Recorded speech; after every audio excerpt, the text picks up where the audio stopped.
ಮಕ್ಕಳೇ, ನಿಮ್ಮ brain storage capacity ಎಷ್ಟಿದೆ ಅಂತ ಗೊತ್ತಾ ನಿಮಗೆ? 300 ಮಿಲಿಯನ್ ಅವರ್ಸ್ ಒಂದು ವಿಡಿಯೋ ಪ್ಲೇ ಮಾಡಿದ್ರೆ ಆ ಇಡೀ ವಿಡಿಯೋನ ನೀವು ತಲೆಯಲ್ಲಿ ಇಟ್ಕೋಬೋದು. ಅಷ್ಟು ಸ್ಟೋರೇಜ್ ಕೆಪಾಸಿಟಿ ಇರೋ ನಿಮ್ಮ ತಲೆಗೆ ಒಂದು ಸಣ್ಣ ಟೆಕ್ಸ್ಟ್ ಬುಕ್ ತಲೆಯಲ್ಲಿ ಇಟ್ಕೊಳ್ಳೋಕ್ಕಾಗ್ತಾ ಇಲ್ವಾ? What might be the reason? Definitely wrong study methods. So ಈ ರಾಂಗ್ ಸ್ಟಡಿ ಮೆಥಡ್ಸ್ನ ರೈಟ್ ಮಾಡೋದಕ್ಕೆ ಒಂದು 5 ಸೈಂಟಿಫಿಕಲಿ ಪ್ರೂವನ್ ಟೆಕ್ನಿಕ್ಸ್ನ ಹೇಳ್ಕೊಡ್ತಾ ಇದ್ದೀನಿ. ಸೊ ತಡ ಮಾಡ್ದಿರಾ ಬಂದು ನೋಡಿ ನನ್ನ ಈ ವಿಡಿಯೋನ. ಹಲೋ ಮಕ್ಕಳೇ, ನಾನು ಸಹನಾ, ನಿಮ್ಮ ಸೋಷಲ್ ಸೈನ್ಸ್ ಟೀಚರ್. ಎಸ್, ನೀವಿಲ್ಲಿ ನೋಡ್ಬೋದು ಇವತ್ತಿನ video 5 techniques, scientifically proven techniques ನಿಮ್ಮ ಒಂದು SSLC ಎಕ್ಸಾಮ್ನ ಕ್ರ್ಯಾಕ್ ಮಾಡೋದಕ್ಕೆ, ಒಳ್ಳೆ ರೀತಿಯಲ್ಲಿ ಕ್ರ್ಯಾಕ್ ಮಾಡೋದಕ್ಕೆ. ಎಸ್ ಮಕ್ಕಳೇ, ನನಗೆ ಗೊತ್ತು ನೀವು ತುಂಬ ಕಷ್ಟಪಡ್ತಾಯಿದ್ದೀರಾ, ತುಂಬ ಹಾರ್ಡ್ ವರ್ಕ್ ಮಾಡ್ತಾಯಿದ್ದೀರಾ, ಬಟ್ ಸ್ಟಿಲ್ ಎಲ್ಲೋ ಒಂದು ಕಡೆ ಮಿಸ್ ಹೊಡಿತಾ ಇದೆ ಅಂತ. ಅದು ಎಲ್ಲಿ ಅಂತ ನಾನು ಇವತ್ತು ಹೇಳ್ಬಿಡ್ತೀನಿ. ಯಾವ ರೀತಿಯಲ್ಲಿ ಓದಬೇಕು ಅನ್ನೋದನ್ನು ಕೂಡ ಹೇಳ್ಬಿಡ್ತೀನಿ. ನಾನು ಈ ಒಂದು ಪ್ರಯತ್ನ ಯಾಕೆ ಮಾಡ್ತಾ ಇರೋದಪ್ಪ ಅಂತಂದರೆ, ನಮ್ಮ ಒಂದು ಬ್ರೈನ್ ಸ್ಟೋರೇಜ್ ಕೆಪಾಸಿಟಿ, ನಮ್ಮ ಅಂತಂದರೆ ನಿಮ್ಮ ಎಲ್ಲರ human brain capacity, storage capacity ಎಷ್ಟಿದೆಯಪ್ಪ ಅಂತಂದರೆ 2.5 ಟೆರಾಬೈಟ್ಸ್ ಅಷ್ಟು. ಓಕೆ, ಸೊ ನಮ್ಮ ಮೆದುಳಿನ ಸಾಮರ್ಥ್ಯ ಇನ್ಫಾರ್ಮೇಷನ್ ಕಲೆಕ್ಟ್ ಮಾಡೋದಕ್ಕೆ ಎಷ್ಟಿದೆ ಅಂತಂದರೆ 2.5 ಟೆರಾಬೈಟ್ಸ್ಗಳಷ್ಟು. 2.5 ಟೆರಾಬೈಟ್ಸ್ ಅಂದರೆ ಎಷ್ಟು ಐಡಿಯಾ ಇದೆಯಾ? ನೀವೊಂದು ವಿಡಿಯೋ ನೋಡ್ತಾ ಇದ್ದೀರಾ, ಸೊ ಹಾಗಾಗಿ ವಿಡಿಯೋನ ನಾನು ಕಂಪೇರ್ ಮಾಡಿಕೊಂಡೇ ಹೇಳ್ತೀನಿ. 300 million hours. Okay, so 300 million hours ನಾನೊಂದು ವಿಡಿಯೋ ಪ್ಲೇ ಮಾಡಿ ಬಿಟ್ಟರೆ ಅಷ್ಟು ಇನ್ಫಾರ್ಮೇಷನ್, ಆ ವಿಡಿಯೋದಲ್ಲಿ ಏನು ನೋಡಿದ್ರೋ ಅಷ್ಟು ಇನ್ಫಾರ್ಮೇಷನ್ ನಿಮ್ಮ ಬ್ರೈನಲ್ಲಿ ಸ್ಟೋರೇಜ್ ಆಗುತ್ತೆ. ಸೊ ಅಷ್ಟು ಸ್ಟೋರೇಜ್ ಕೆಪಾಸಿಟಿ ಇದೆ ನಿಮ್ಮ ಬ್ರೈನ್ಗೆ. ಸೊ ಇಷ್ಟು ಕೆಪಾಸಿಟಿ ಇರೋ ನಿಮ್ಮ ಬ್ರೈನ್ಗೆ ನಮ್ಮ ಈ 10th ಸ್ಟ್ಯಾಂಡರ್ಡ್ ಸಿಲೆಬಸ್ ಒಂದು ಸಣ್ಣ ಡಾಟ್ ಇದ್ದಂಗೆ. ಓಕೆನಾ? ಬಟ್ ಈ ಸಣ್ಣ ಡಾಟ್ನ ಕೂಡ ನಾವು ತಲೆಯಲ್ಲಿ ಇಟ್ಕೊಳ್ಳೋದಕ್ಕೆ ಕಷ್ಟಪಡ್ತಾ ಇದ್ವಿ, ಹೌದಾ ಅಲ್ವಾ? ಇಷ್ಟು ಕೆಪಾಸಿಟಿ ಇರೋ ನಮಗೆ ಈ ಸಣ್ಣ ಡಾಟ್ ಒಂದು ದೊಡ್ಡ ಪ್ರಾಬ್ಲಮ್ ಆಗಿದೆ ನಮ್ಮ ಲೈಫಲ್ಲಿ ಈಗ ಅಟ್ ಪ್ರೆಸೆಂಟ್. ಯಾಕಿರ್ಬೋದು ಮಕ್ಕಳೇ? Because are your study methods wrong? ಹಾಂ, ನೀವು ಅಧ್ಯಯನ ಮಾಡ್ತಾ ಇರೋ ಒಂದು ವಿಧಾನಗಳು ಏನಿದೆ ಅದು ತಪ್ಪಿರ್ಬೋದಲ್ವಾ, ಹೌದಾ ಅಲ್ವಾ? ಎಸ್, ಡೆಫಿನೆಟ್ಲಿ ತಪ್ಪಿದೆ. ನಿಮ್ಮ ಈ ರಾಂಗ್ ಮೆಥಡ್ಸ್ ಆಫ್ ಸ್ಟಡಿಂಗಿಂದ ಏನಾಗಿದೆಯಪ್ಪ ಅಂತಂದರೆ, ಈ ಸಣ್ಣ ಒಂದು ಸ್ಟೋರೇಜ್ ಏನು ಹೋಗಬೇಕು ನಿಮ್ಮ ತಲೆಯಲ್ಲಿ ಅದು ಕೂಡ ಹೋಗ್ತಾ ಇಲ್ಲ. ಓಕೆ, ಸೊ ಈ ಒಂದು ರಾಂಗ್ ಮೆಥಡ್ಸ್ನ ರೈಟ್ ಮಾಡೋದಕ್ಕೆ ನಾನು ಈ ಒಂದು 5 ಟೆಕ್ನಿಕ್ಸ್, ಈ ಒಂದು 5 ತಂತ್ರಗಳನ್ನ ತಂದಿದ್ದೀನಿ ನಿಮ್ಮ ಮುಂದೆ. ಸೊ ಒಂದೊಂದಾಗಿ ಈಗ ನೋಡ್ತಾ ಹೋಗೋಣ. First one, active recall. So ಇದನ್ನು ಹೇಳ್ದಂಥವ್ರು, ಇದನ್ನು ಮಾಡಿ ಚೆನ್ನಾಗಾಗುತ್ತೆ ಅಂತ ಹೇಳ್ದಂಥವ್ರು ರಾಡ್ರಿಗರ್ ಹಾಗೂ ಬಟ್ಲರ್ 2011ಅಲ್ಲಿ. Okay, so active recall, revision is very very important. Active ಆಗಿ, ಸೊ ನಾವು ಸುಮಾರು ಕ್ಲಾಸಸ್ಸಲ್ಲಿ ಹೇಳಿದ್ದೇವೆ ಇದನ್ನು, ಬಟ್ ಎಸ್ ಮತ್ತೆ ಹೇಳ್ತಾ ಇದ್ದೇವೆ. ಯಾಕಪ್ಪ ಅಂತಂದರೆ ಇದು ಈಸಿಯಾಗಿ ಮಾಡಬಹುದು ನೀವು, ಹೌದಾ ಅಲ್ವಾ? ನಿಮ್ಗೆ ಇವಾಗ ರಿವಿಷನ್ ಮಾಡೋಷ್ಟು ಟೈಮ್ ಇದೆ, ಈಸಿಯಾಗಿ ಮಾಡ್ಬೋದು. ಆ್ಯಂಡ್ ಮೇಜರಾಗಿ ನಂಬರ್ 1 ಪಾಯಿಂಟ್ ಇದು, ನೆನ್ಪಿಟ್ಕೊಳ್ಳೋದಕ್ಕೆ ಮೇಜರಾಗಿ ಮಾಡಬೇಕಾಗಿರೋ ಅಂಥ ಒಂದು ಸ್ಟೆಪ್ ಇದು ರೀಕಾಲ್. ನಾವು ಪ್ಯಾಸಿವ್ ಲರ್ನಿಂಗ್ ಮಾಡ್ತಾ ಇದ್ದೀವಿ ಮಕ್ಕಳೇ. So what you mean by passive learning? ನಾನೊಂದು ಫೋಮಾ ಕ್ವೆಶ್ಚನ್ ಓದಬೇಕು ಅಂತ ಅಂದ್ಕೊಳ್ಳಿ. ಫೋಮಾ ಕ್ವೆಶ್ಚನ್ನ ಓದ್ತಾ ಇದ್ದೀನಿ, ಅದು ನಾನು ಓದ್ತಾ ಇದ್ದೀನಿ, ಅಲ್ಲಿಗೆ ಬಿಡ್ತಾ ಇದ್ದೀನಿ. ನೆಕ್ಸ್ಟ್ ಡೇ ಇನ್ನೊಂದು ಫೋಮಾ ಕ್ವೆಶ್ಚನ್ ಓದ್ತೀನಿ. ಈ ಫೋಮಾ ಕ್ವೆಶ್ಚನ್ ಅಯ್ಯೋ ಓದಿದ್ದೀನಪ್ಪ ಬಿಡು ಅಂತ ಬಿಟ್ಬಿಡ್ತೀರಾ. ಅದನ್ನು ನೀವು ರಿವೈಸು ಮಾಡೋದಿಲ್ಲ, ಎಷ್ಟು ನೆನಪಿದೆಯೋ ಏನು ಅಂತ ನೀವು ಅದನ್ನು ಅರಿವು ಮಾಡ್ಕೊಳ್ಳೋದಕ್ಕೆ ನಿಮ್ಮ ಮೇಲೆ ನೀವೊಂದು ಟೆಸ್ಟೂ ಕೊಡೋದಿಲ್ಲ, ಹೌದಾ ಅಲ್ವಾ? ಇನ್ನೊಂದು ಕ್ವೆಶ್ಚನ್ ಓದ್ತೀರಾ. ಇವಾಗ 2 ಕ್ವೆಶ್ಚನ್ ಆಗಿದೆ, 3ನೇ ಕ್ವೆಶ್ಚನ್ಗೆ ಹೋಗ್ತೀರಾ. ಬಟ್ ಅದು ಎಷ್ಟು ನೆನಪಿದೆ ಅನ್ನೋದು ನಿಮ್ಗೆ ಗೊತ್ತೇ ಇರೋದಿಲ್ಲ. ಎಕ್ಸಾಮ್ ದಿನ ಕೂತ್ಕೋತೀರಾ, ಒಂದು 4-5 ಕ್ವೆಶ್ಚನ್ ಓದಿರ್ತೀರಾ, ಎಕ್ಸಾಮ್ ಟೈಮಲ್ಲಿ ಆ 4-5 ಕ್ವೆಶ್ಚನ್ ನೆನಪೇ ಇರೋದಿಲ್ಲ. ಆವಾಗ ಮತ್ತೆ ಟೆನ್ಷನ್ನು, ಸ್ಟ್ರೆಸ್ಸು ಇದೆಲ್ಲ ಬೇಡ. ಸೊ ನೀವು ಡೆಫಿನೆಟ್ಲಿ ಓದ್ತಾ ಇದ್ದೀರಾ, ನನಗದು ಗೊತ್ತು, ದಿನಾಗಲೂ ಓದ್ತಾ ಇದ್ದೀರಾ, ಹಾರ್ಡ್ ವರ್ಕ್ ಮಾಡ್ತಾಯಿದ್ದೀರಾ. ಬಟ್ ರೀಕಾಲ್, ಆ್ಯಕ್ಟಿವ್ ರೀಕಾಲ್ ಮಾಡಲೇಬೇಕು. ಆಗಲೇ ನಾನು ಹೇಳಿದ್ನಲ್ಲ, ಈ ಸ್ಟೋರೇಜ್ ಕೆಪಾಸಿಟಿ ಏನಿದೆ ಅದನ್ನು ನೀವು ಎನ್ಹ್ಯಾನ್ಸ್ ಮಾಡ್ತಾ ಹೋಗೋದು. ಸೊ ಅದು ಬ್ರೈನು, ಆಯಿತಾ? ಅದಕ್ಕೆ ಸ್ವಲ್ಪ ಕೆಲಸ ಕೊಡಬೇಕು ನೀವು. Okay, so active recall is a major scientifically proven method, ಆಯಿತಾ? ನಾನು ಇವತ್ತೊಂದು ಫೋಮಾ ಕ್ವೆಶ್ಚನ್ ಓದ್ತಾ ಇದ್ದೀನಿ ಅಂತಂದರೆ, ನಾಳೆ ಡೆಫಿನೆಟ್ಲಿ ಇನ್ನೊಂದು ಫೋಮಾ ಕ್ವೆಶ್ಚನ್ ಓದಿ. ಬಟ್ 10 ಮಿನಿಟ್ಸ್ ಈ ಫೋಮಾ ಕ್ವೆಶ್ಚನ್ ಏನೋದಿದ್ರೆ ಅದನ್ನು ರಿವೈಸ್ ಮಾಡಿ, ಅದಾದಮೇಲೆ ಇನ್ನೊಂದನ್ನು ಓದಿ. ನೆಕ್ಸ್ಟ್ ಡೇ ಈ 2 ಫೋಮಾ ಕ್ವೆಶ್ಚನ್ನ ರಿವೈಸ್ ಮಾಡಿ ಥರ್ಡ್ ಕ್ವೆಶನ್ಗೆ ಹೋಗಿ ಆ ಥರ. So active recall is very very important. ಓಕೆನಾ? ಸೊ ಇದು ನಿಮ್ಮ ಫಸ್ಟ್ ಪಾಯಿಂಟ್ ಆಗಿದೆ. ಪ್ಯಾಸಿವ್ ಲರ್ನಿಂಗ್ನ ಮಾಡಬೇಡಿ. ಸೊ ಇದು ಹಾರ್ಡ್ ವರ್ಕ್, ಇದನ್ನು ಹಾರ್ಡ್ ವರ್ಕೆ, but you are doing it smartly. Okay? So ಪ್ರತಿಯೊಂದಕ್ಕೂ ಪಾಪ ಕಷ್ಟ ಶ್ರಮ ಅನ್ನೋದು ಪಡ್ತಾ ಇದ್ದೀರಾ, but do it in a smarter way. Be smart kids. Okay? Next, simplify. So Richard Feynman 1965 ಹೇಳಿದ್ದಾರೆ. So simplifying the concepts. So ಹೇಗೆ ಸಿಂಪ್ಲಿಫೈ ಮಾಡ್ತೀರಾ? ಸೊ ಇವಾಗ ಯಾವುದೋ ಒಂದು ಲೈಫ್ ಪ್ರಾಸೆಸ್ ಅಂತ ತೊಗೊಳ್ಳಿ, ಸೈನ್ಸಲ್ಲಿ life process chapter, metals and non metals. So ಇದೆಲ್ಲ ಸ್ವಲ್ಪ ದೊಡ್ಡ ದೊಡ್ಡ ಚಾಪ್ಟರ್ಸು, ಕಷ್ಟ ಇರೋವಂಥ ಚಾಪ್ಟರ್ಸು, ವೇಟೇಜ್ ಇರೋವಂಥ ಚಾಪ್ಟರ್ಸ್, ಫ್ರೀಡಮ್ ಸ್ಟ್ರಗಲ್, ಸೋಷಿಯಲಲ್ಲಿ, ಈ ಥರದ್ದೆಲ್ಲ. ಸೊ ನೀವೇನು ಹೇಗೆ ಸಿಂಪ್ಲಿಫೈ ಮಾಡೋದು ಅಂತಂದರೆ, ಒಂದು teaching others. So teach. So ನಿಮಗೆ ನಿಮ್ಮ ಫ್ರೆಂಡ್ಸ್ಗೆ ಹೇಳ್ಕೊಡೋ ಅಂಥದ್ದು, ಬಾರ ಹೇಳ್ಕೊಡ್ತೀನಿ ಅಂತ ಕೂರಿಸ್ಕೊಂಡು, ನೋಡು ಇದು ಕಾನ್ಸೆಪ್ಟು ಅಂತ ಅವ್ರಿಗೆ ಹೇಳ್ಕೊಡೋ ಅಂಥದ್ದು. That will help. ಇನ್ನೊಂದೇನಪ್ಪ ಅಂತಂದರೆ mind map. Okay? So mind mapping also helps. Okay? So ಈ ಒಂದು ಟೆಕ್ನಿಕ್ನ ಫೆನ್ಮ್ಯಾನ್ ಅವರು, ಅಥವಾ ಫೆನ್ಮ್ಯಾನ್ ಟೆಕ್ನಿಕ್ ಅಂತಲೂ ಹೇಳ್ಬೋದು, ಸಿಂಪ್ಲಿಫೈಯಿಂಗ್ ಟೆಕ್ನಿಕ್ ಅಂತಲೂ ಹೇಳ್ಬೋದು. ಸೊ ಆವಾಗಿನ ಕಾಲದಲ್ಲೇ ಹೇಳಿರೋ ಅಂಥ ಟೆಕ್ನಿಕ್ ಇದು. ನೀವು ಡೆಫಿನೆಟ್ಲಿ ಉಪಯೋಗಿಸ್ಬೇಕು. ಓಕೆ? ಒಂದು ಟೀಚಿಂಗ್ ಅದರ್ಸ್. ಸೊ ಎಷ್ಟು ನೀವು ಟೀಚ್ ಮಾಡ್ತಿರೋ ಇನ್ನೊಬ್ಬರಿಗೆ ಅದು ಅಷ್ಟು ನಿಮಗೆ ಉಳ್ಕೊಳ್ಳುತ್ತೆ. ಇವಾಗ ಫಾರ್ ಎಕ್ಸಾಂಪಲ್ ಟೀಚರ್ಸೇ ನೋಡಿ, ಇವಾಗ ನಾವು ಒಂದಷ್ಟು ವರ್ಷದಿಂದ ಒಂದೇ ಸಿಲೆಬಸ್ನ ಓದ್ತಾ ಇರ್ತೀವಿ, ಹೌದಾ ಅಲ್ವಾ? ಇವಾಗ ನಮ್ಗೆ ಅದು ಈಸಿ ಆಗಿಬಿಡುತ್ತೆ, ನಿಮ್ಗೆ ಹೇಳ್ಕೊಡೋದಕ್ಕೆ ಈಸಿ ಆಗಿಬಿಡುತ್ತೆ ಅದು. ಸೊ ಒಂದೊಂದು ಪೇಜಲ್ಲೂ ಯಾವ್ಯಾವ ಲೈನಲ್ಲಿ ಏನಿದೆ ಅನ್ನೋದು ನಮ್ಗೆ ಗೊತ್ತಾಗ್ಬಿಟ್ಟಿರುತ್ತೆ. Because we are continuously teaching. ಹೌದಾ ಅಲ್ವಾ? ಸೊ ಟೀಚರ್ಗಿಂತ ಬೆಸ್ಟ್ ಎಕ್ಸಾಂಪಲ್ ಇಲ್ಲ. ಸೊ ನೀವು ಡೆಫಿನೆಟ್ಲಿ ಆ ರೀತಿಯಲ್ಲಿ ಓದಬೇಕು ಅಂತ ಏನಿಲ್ಲ. ಬಿಕಾಸ್ ನೀವು 10th ಸ್ಟ್ಯಾಂಡರ್ಡ್ ಎಕ್ಸಾಮ್ ಬರೆದು ಮತ್ತೆ ಇನ್ನೊಂದಕ್ಕೆ ಹೋಗಬೇಕು. ಬಟ್ ನಾವು ಇಲ್ಲಿ ನಿಮಗೆ ಹೇಳ್ಕೊಡ್ತಾ ಇದ್ದೇವೆ, ಹಾಗಾಗಿ ಆ ಸರಿ ಹೇಳ್ಕೊಡೋದ್ರಿಂದ ನಮಗೆ ತಲೆಯಲ್ಲಿ ಉಳ್ಕೊಳ್ಳುತ್ತೆ ಆ ಥರ. ಓಕೆ? ಬಟ್ ನೀವು ಅಟ್ಲೀಸ್ಟ್ 2-3 ಫ್ರೆಂಡ್ಸಿಗೆ ಹೇಳ್ಕೊಡೋದು ತುಂಬ ಇಂಪಾರ್ಟೆಂಟ್ ಆಗುತ್ತೆ. So that is one method. ಇನ್ನೊಂದು ಮೈಂಡ್ ಮ್ಯಾಪಿಂಗ್. ಸೊ ಕಾನ್ಸೆಪ್ಟ್ನ, ಒಂದು ಟಾಪಿಕ್ನ ಮಧ್ಯ ಇಟ್ಕೊಂಡು ಅದಕ್ಕೆ ಕನೆಕ್ಷನ್ನ ಕೊಡ್ತಾ ಹೋಗುವಂಥದ್ದು. So you are simplifying the topic. So ಒಂದು ಟಾಪಿಕ್ ಈ ಥರ ಲೈನ್ ಬೈ ಲೈನ್ ಈ ಥರ ಒಂದು ಪ್ಯಾರಾಗ್ರಾಫಲ್ಲಿ ಇದೆ. ಅದನ್ನು ನೀವು ಜಸ್ಟ್ ಒಂದು ಫ್ಯೂ ವರ್ಡ್ಸ್ನ ಮೂಲಕ ನೆನ್ಪಿಟ್ಕೊತಾ ಇದ್ದೀರಾ ಅಂತಂದರೆ ಎಷ್ಟು ಈಸಿ ಆಗುತ್ತೆ, ಹೌದಾ ಅಲ್ವಾ? The other method of simplifying. So these R 2 methods. The other method, simplifying ಹೆಸರಲ್ಲೇ ಇದೆ, ಎಷ್ಟಾಗುತ್ತೋ ಅಷ್ಟು ಈಸಿ ಮಾಡ್ಕೋಬೇಕು ಅಂತ. ಸೊ ಇನ್ನೊಂದು, ಇದನ್ನು ನಾನು ಹೇಳ್ತಾ ಇರೋವಂಥ ಪಾಯಿಂಟು, ಎಷ್ಟು ಸಿಂಪ್ಲಿಫೈ ಮಾಡ್ಕೋತೀರಾ ಅಂತಂದರೆ, ಇನ್ನೊಬ್ರಿಗೆ ಹೇಳಿನೋ ಮೈಂಡ್ ಮ್ಯಾಪ್ ಮಾಡಿಕೊಂಡು ಅಲ್ಲ. ನಿಮ್ಮ ಮನೇಲಿ ಒಬ್ಬ ತಂಗಿನೋ ತಮ್ಮನೋ ಇದ್ರೆ, 4th ಸ್ಟ್ಯಾಂಡರ್ಡ್ 5th ಸ್ಟ್ಯಾಂಡರ್ಡ್ ಆ ಥರ ಇದ್ದರೆ, ಅವ್ರಿಗೂ ನಿಮ್ಮ 10th ಸ್ಟ್ಯಾಂಡರ್ಡ್ ಕಾನ್ಸೆಪ್ಟ್ ಅರ್ಥ ಆಗಬೇಕು. ನೀವೇನಾದರೂ ಒಂದು ಕಾನ್ಸೆಪ್ಟ್ ಹೇಳ್ತಾ ಇದ್ದೀರಾ ಅಂತಂದರೆ, ಲೈಕ್ ಫಾರ್ ಎಕ್ಸಾಂಪಲ್ ಜಲಿಯನ್ ವಾಲಾಬಾಗ್ ಮ್ಯಾಸಕರ್ ಹೇಳ್ಕೊಡ್ತಾ ಇದ್ದೀರಾ ನಿಮ್ಮ 5th ಸ್ಟ್ಯಾಂಡರ್ಡ್ ತಂಗಿಗೆ ಅಂತ ಅಂದ್ಕೊಳ್ಳಿ. ಅವಳಿಗೂ ಅರ್ಥ ಆಗಬೇಕು. ಆ ರೇಂಜಲ್ಲಿ ಸಿಂಪ್ಲಿಫೈ ಮಾಡಬೇಕು ನೀವು ಕಾನ್ಸೆಪ್ಟ್ನ. ಸೊ ಅಷ್ಟು ಸಿಂಪ್ಲಿಫೈ ಮಾಡಿ ನಿಮ್ಮ ತಲೆಯಲ್ಲಿ ಇಟ್ಕೊಂಡ್ರೆ ಮೆಮೊರಿಗೆ ಹೆಲ್ಪ್ ಆಗುತ್ತೆ. ನಿಮ್ಮ ಬ್ರೈನ್, ಎಸ್ ನಂಗೆ ಈ ಥರದ್ದೇ ಬೇಕಾಗಿರೋದು, ಇವಾಗ ನಾನು ಜಾಸ್ತಿ ದಿನ ನೆನ್ಪಿಟ್ಕೊಳ್ತೀನಿ ಅಂತ ನಿಮ್ಮ ಬ್ರೈನ್ ಖುಷಿ ಆಗುತ್ತೆ. ಓಕೆ?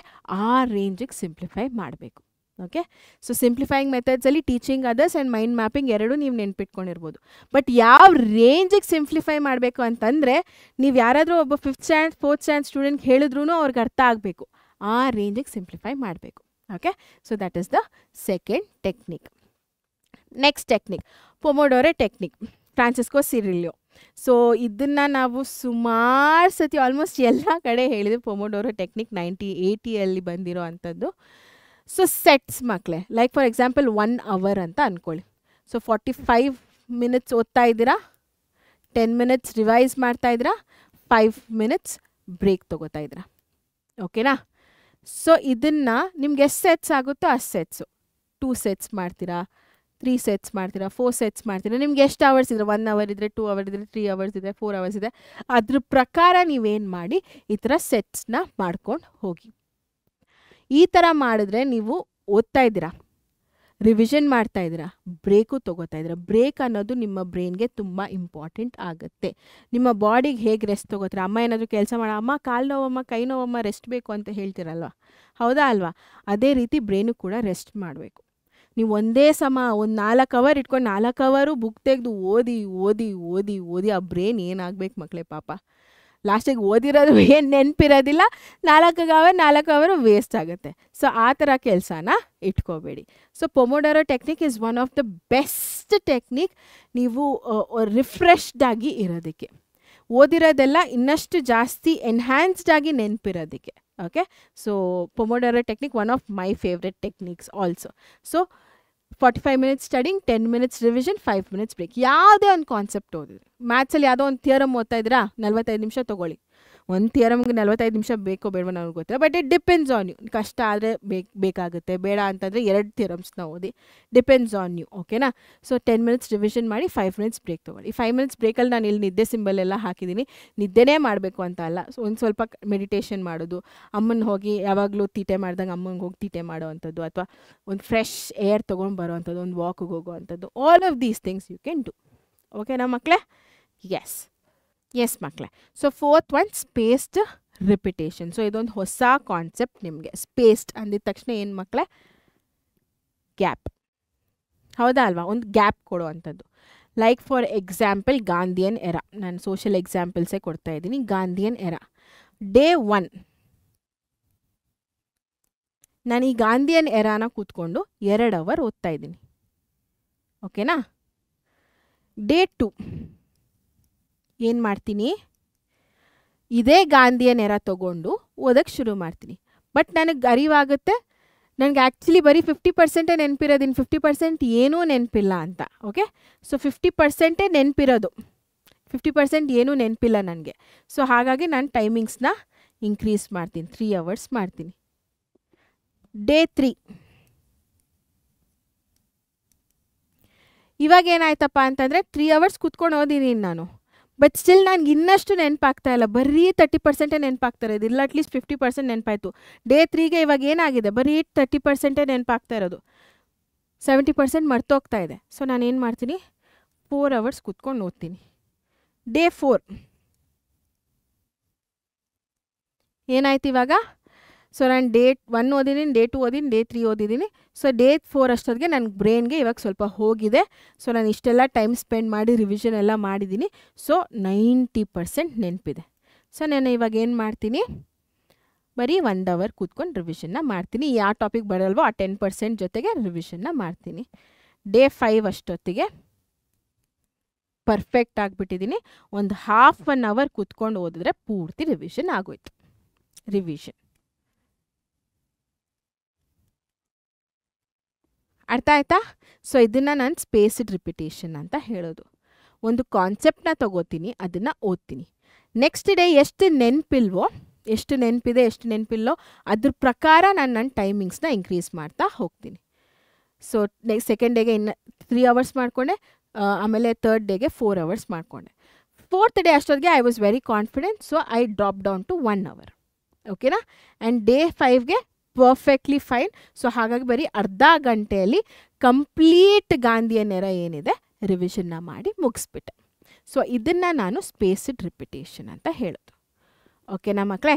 ಗೊತ್ತಾಯ್ತಾ ಏನು ಸ್ಪೇಸ್ಡ್ ರಿಪಿಟೇಷನ್ ಅಂತ? So this is also one of the scientifically proven methods. Next one interleaving. So ಇದು ಯಾಕೆ ಹೆಲ್ಪ್ ಆಗುತ್ತೆ? ನಿಮ್ಮ ಬ್ರೈನಿಗೆ ಹೇಗೆ ಹೆಲ್ಪ್ ಆಗುತ್ತೆ ಮಕ್ಕಳೇ spaced repetition? So once for all ಬರ್ಡನ್ನ ಕೊಡ್ತಾ ಇಲ್ಲ. ಓಕೆನಾ? ನಿಮ್ಮ ಕೆಪಾಸಿಟಿ ಏನಿದೆ ಅಂತ ನಿಮಗೆ ಗೊತ್ತಾಗ್ತಾ ಇದೆ ಇಲ್ಲಿ. ಓಕೆ, ನನಗೆ ಬರೀ 50% ನೆನಪಿರೋದು ಅಂತ ನೀವೇನು ಮಾಡ್ತಾ ಇದ್ದೀರಾ? ಇನ್ನಷ್ಟು ಟೈಮ್ ಕೊಡ್ತಾ ಇದ್ದೀರಾ ನಿಮಗೆ ಬ್ರೈನ್ಗೆ. ಸ್ಟ್ರೆಸ್ ಮಾಡ್ಕೋತಾ ಇಲ್ಲ, ಲೋಡ್ ಮಾಡ್ಕೋತಾ ಇಲ್ಲ. 3rd ಡೇಗೆ ಗೊತ್ತಾಯಿತು, ಇನ್ನಷ್ಟು ನಾನು ಟೈಮ್ ಕೊಡಬೇಕು ನನ್ನ ಬ್ರೈನ್ಗೆ ಈ ಒಂದು ಕಾನ್ಸೆಪ್ಟನ್ನ ಅರ್ಥ ಮಾಡ್ಕೊಳ್ಳೋದಕ್ಕಂತ ಇನ್ನಷ್ಟು ಟೈಮ್ ಕೊಡ್ತಾ ಇದ್ದೀರಾ. 4th ಡೇ ಅಷ್ಟೊತ್ತಿಗೆ ನಿಮ್ಮ ಬ್ರೈನ್ಗೆ ಗೊತ್ತಾಗುತ್ತೆ ಪಾಪ ತುಂಬ ಕಷ್ಟಪಡ್ತಾ ಇದ್ದಾರೆ, ನಾನು ಸ್ವಲ್ಪ ತಲೆಯಲ್ಲಿ ಇಟ್ಕೊಳ್ಳೋಣ ಅಂತ ನಿಮ್ಮ ಬ್ರೈನೇ ಹೇಳುತ್ತೆ, ಎಸ್ ನನ್ನ ತಲೆಯಲ್ಲಿದೆ, ನೀನು 1 ಅವರ್ ಕೊಡು ಇಟ್ಟು ಕಾನ್ಸೆಪ್ಟ್ಗೆ ಸಾಕು ಅಂತ. ನೆಕ್ಸ್ಟ್ ಡೇ ನಿಮ್ಮ ಬ್ರೈನೇ ಹೇಳುತ್ತೆ ½ an hour ಸಾಕು ನನಗೆಲ್ಲ ಬರುತ್ತೆ ಅಂತ. ಓಕೆ, ಸೊ ಆ ರೀತಿ ಸಿಂಬಯಾಸ್ಟಿಕ್ ಪ್ರಾಸೆಸಲ್ಲಿ ಹೆಲ್ಪ್ ಮಾಡುತ್ತೆ ನಿಮ್ಮ ಬ್ರೈನು ಮತ್ತು ನಿಮ್ಮ ಒಂದು ಸ್ಟಡಿ ರೋಟೀನ್ ಸ್ಪೇಸ್ಡ್ ರಿಪಿಟೇಷನಿಂದ. ಓಕೆನಾ ಮಕ್ಕಳೇ? ಎಸ್. ನೆಕ್ಸ್ಟ್ ನಾನು ಹೇಳ್ದಂಗೆ ಇಂಟರ್ಲೀವಿಂಗ್ ಅಂದಿದ ತಕ್ಷಣ ಚೇಂಜಿಂಗ್ ಅಂತ. ಓಕೆನಾ? ಸೊ ಒಂದು ಚೇಂಜ್ ಬೇಕು, ಹೌದಾ ಅಲ್ವಾ? ದಿನಾಗಲೂ ಅಮ್ಮ ಬೇಳೆ ಸಾರು ಅನ್ನ ಮಾಡಿದರೆ ಆಗುತ್ತಾ ನಿಮಗೆ? ಚೇಂಜ್ ಬೇಕು ಅಂತ ಕೇಳ್ತೀರಾ, ಹೌದಾ ಅಲ್ವಾ? ದಿನಾಗಲೂ ಟಿಫನ್ಗೆ ಅಮ್ಮ ಟೊಮ್ಯಾಟೊ ಬಾತ್ ಮಾಡಿದರೆ ಆಗುತ್ತಾ? ಅಮ್ಮ ಚೇಂಜ್ ಬೇಕು ಅಂತ ಕೇಳ್ತೀರಾ, ಹೌದಾ ಅಲ್ವಾ?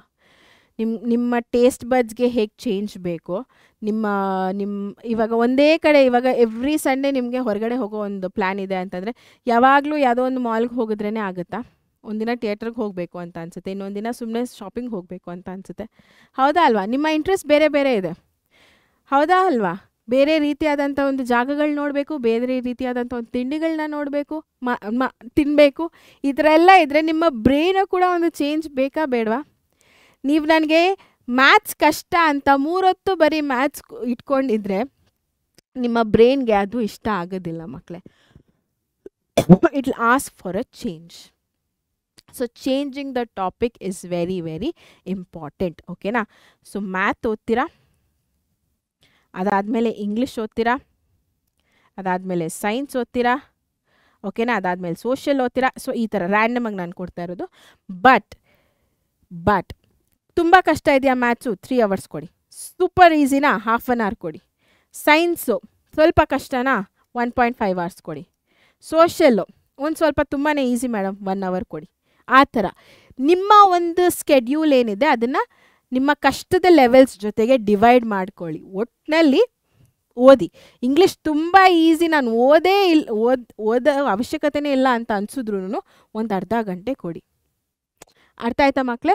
That is when your brain ಒಂದು ಸ್ವಲ್ಪ ಇವಾಗ ನಿಮ್ಮ ನ್ಯೂರಾನ್ಸ್ ಎಲ್ಲನೂ ಹೇಗೆ ಆ್ಯಕ್ಟಿವ್ ಆಗಿ ಇಡಬೇಕು ಅಂತಂದರೆ because of the change. Active ಆಗಿರಬೇಕು ನಿಮ್ಮ ನ್ಯೂರಾನ್ಸ್ ಎಲ್ಲ, ನೀವು ಓದಿದ್ದೆಲ್ಲ ನೆನ್ಪಿಟ್ಕೋಬೇಕು, ಮೆಮೊರಿಯಲ್ಲಿ ಉಳ್ಕೋಬೇಕು ಅಂತಂದರೆ ಅದಕ್ಕೊಂದು ಚೇಂಜ್ ಬೇಕೇ ಬೇಕು.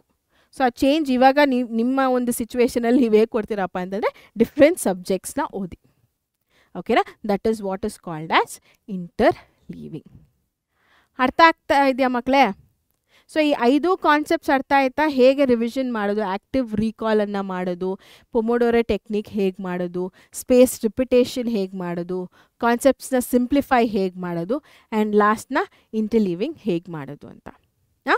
ಸೊ ಈ 5 ಕಾನ್ಸೆಪ್ಟ್ಸ್ನ ನೀವು ಇವತ್ತಿಂದ ಶುರು ಮಾಡಿ ಡೆಫಿನೆಟ್ಲಿ ನಿಮ್ಮ ಒಂದು SSLC ಎಕ್ಸಾಮಲ್ಲಿ ಸಕ್ಸಸ್ಸನ್ನು ನೀವು ಕಾಣ್ತೀರ. So these are all scientifically proven methods ಮಕ್ಕಳೇ. ಸೊ ಹಾಗಾಗಿ ನಾನು ನಿಮ್ಮ ಮುಂದೆ ಇದನ್ನು ತೊಗೊಬಂದಿದ್ದೀನಿ, ಓಕೆ? ಎಸ್. ಆ್ಯಂಡ್ ನಿಮಗೆ ಈ ವಿಡಿಯೋ ಯಾವುದೇ ರೀತಿಯಲ್ಲಿ ಹೆಲ್ಪ್ಫುಲ್ ಆಗಿದ್ರು ಲೈಕ್ ಮಾಡಿ, ಶೇರ್ ಮಾಡಿ, ಕಮೆಂಟ್ ಮಾಡಿ ಆ್ಯಂಡ್ ಹೈಪ್ ಮಾಡೋದನ್ನು ಮರಿಬೇಡಿ. ಆ್ಯಂಡ್ ಈ ಥರದ್ದೇ ವೀಡಿಯೋಸ್ ಜೊತೆ ಇನ್ನಷ್ಟು ವೀಡಿಯೋಸ್ ಜೊತೆ ನಿಮ್ಮ ಮುಂದೆ ಬರ್ತೀನಿ. Until then signing off Sahana. Take care. ಬಾಯ್.